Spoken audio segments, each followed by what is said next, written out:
I was living in a town called Southport in England, going to the Salvation Army church there. And when I was about 15 or 16, a family came from Manchester. And that often happened at the church when you're a new person. They asked about, who are you? So I gave my own personal experience, and Gwen, who was not as good as she was now. I was a little rebel. A little rebel, that's right. So she found it rather, isn't this remarkable of this young man? Eventually, we fell in love, didn't we? That's right. That's right. When I was a teenager, I sort of taught myself to play the piano, and then somebody who could really play helped me, and by the time I was 15, I was a very good pianist. And so I started writing some music and didn't realize, but to be honest, God gave me a gift. At this stage now, I'm 78, and unfortunately, my brain is not so working quite it used to.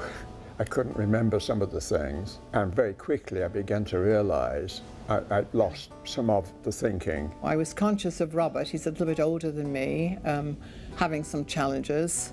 But then I became aware of the fact that I used to have a great capacity, particularly for memorization, drama and that kind of thing. That part of the brain still works, but the short-term memory. We had a beautiful old family doctor who retired. Oh, that's right. The doctor who took over the practice from him is part of a much bigger practice. We spoke to her, yes. And she said, would we be willing to go to the memory clinic? And we thought, let's take advantage of everything we possibly can. And we have not regretted it. She's been a great help too. One yes. iota. Yeah.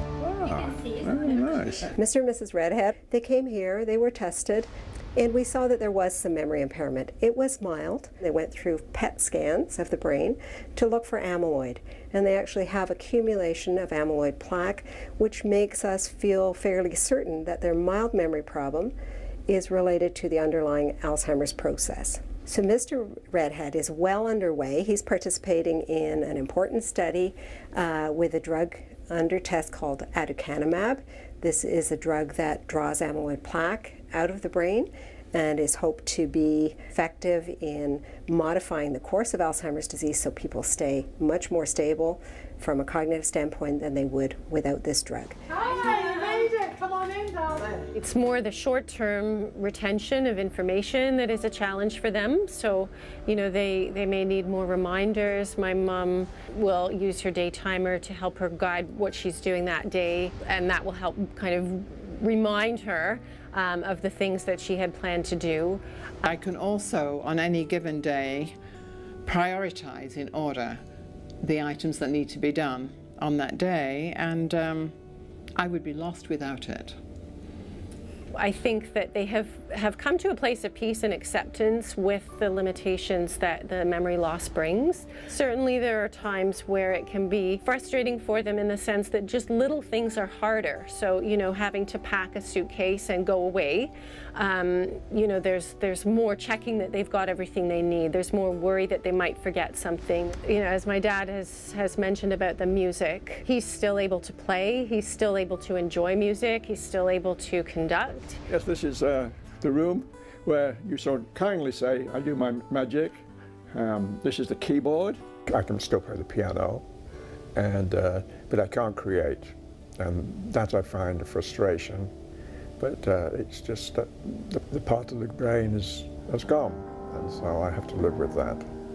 I do a lot of self-talk and say, Gwen, you just be thankful that you've got the measure of cognitive ability that you do have, and physical ability for that matter. I'm happy with my mind at this moment, at this time, although I do get frustrated occasionally because obviously some things just don't work. But in terms of the concept and the totality of it, I'm not afraid anymore.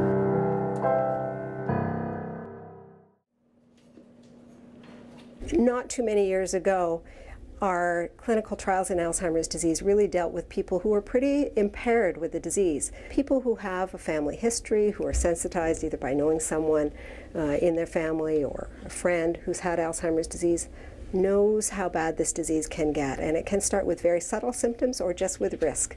And now, because a PET scan can actually see plaque accumulation years before any symptoms, it gives us this opportunity to try and prevent symptoms before they start.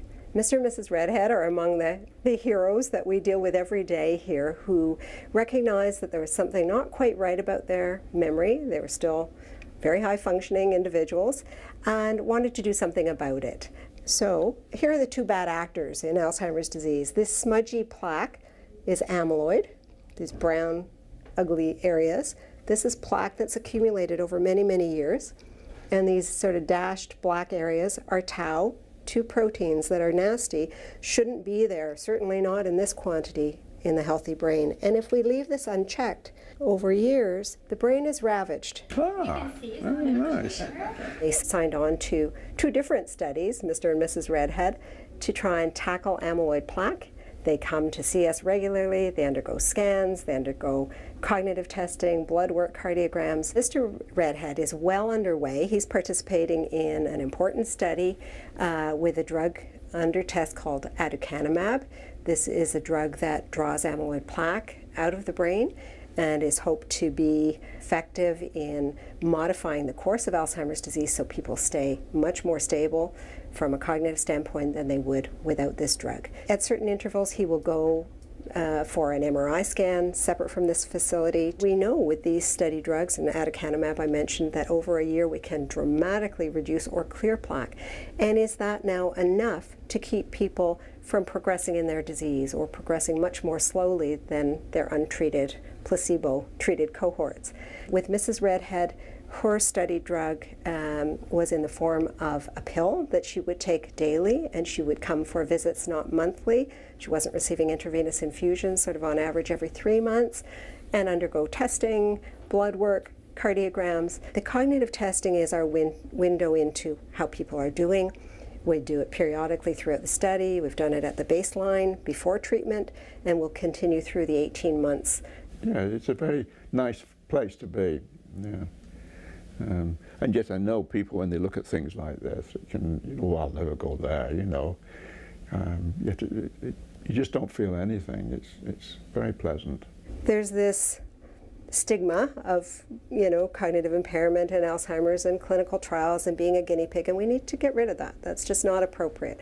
We're going to need to have substantial prevention strategies and treatments for Alzheimer's disease, and it's really the people who step forward and say, I want to join you, I want to do something about this, that are going to pave the way.